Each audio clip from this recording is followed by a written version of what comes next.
दिनै फुङाव cabinet meeting जिरायनायनि सिगां मानगोनां आसामनि गिबि मन्थ्रि हिमन्त बिश्व शर्माया बड'फा उपेन्द्रनाथ ब्रह्मनि मांखरसालियाव गोसो गोथारै सिबिनानै बिबार सारनानै खुलुमनायखौ बिथाङा बावो। जर'खा दाथायारि जौगासार बिथांखिनि सिङाव दतमानि थुलुंगाफुरियाव 10 कौटि रां खरसाजों बिथांनि मांखरसालिनि दाथायारि जौगानायनि थाखाय गिबि मन्थ्रिया दिनै मोनसे अन्थाइ खाम्फा गायसनना बेखेवो। बे हाबाफारियाव मानगोनां गिबि मन्थ्रिजों लोगोसे बिटिआरनि गाहाय मावफुं सोद्रोमा प्रमद बर' आरो गोबां केबिनेट मन्थ्रिफोर, एमएलए आरो बिटिआरनि मावफुं सोद्रोमाफोर आरो एमसिएलए आरो गोबां रायजो राजा बेहाय बाहागो लादोंमोन।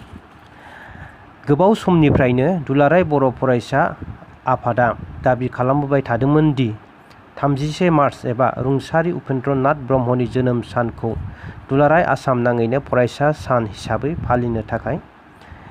बे दाबिखौ सिगांनिफ्रायनो दाबि खालामबोबाय थादोंमोन। बे लेखायै दिनैहाय आसामनि गिबि मन्थ्रिया गनायथि होयो दि थाबैनो आसाम सरकारा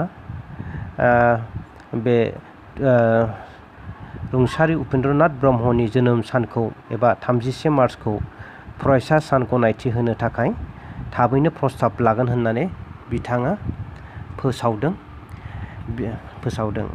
बिनि थाखाय आसामनि गिबि मन्थ्रि डक्टर हिमन्त बिश्व शर्मानिसिम जोबोद गोजोननाय बावो।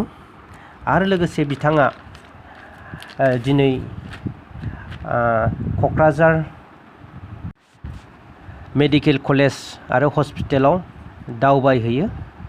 बिथाङा बुंदों दि फैगौ बोसोराव मेडिकेल कलेज आरो हस्पिटाला आबुं महर मोनगोन आरो फैगौ बोसोरनिफ्राय जोङो आबुङै बिनि खामानिखौ जोङो मावफुंजेननो हागोन होनना बिथाङा फोरमायदों।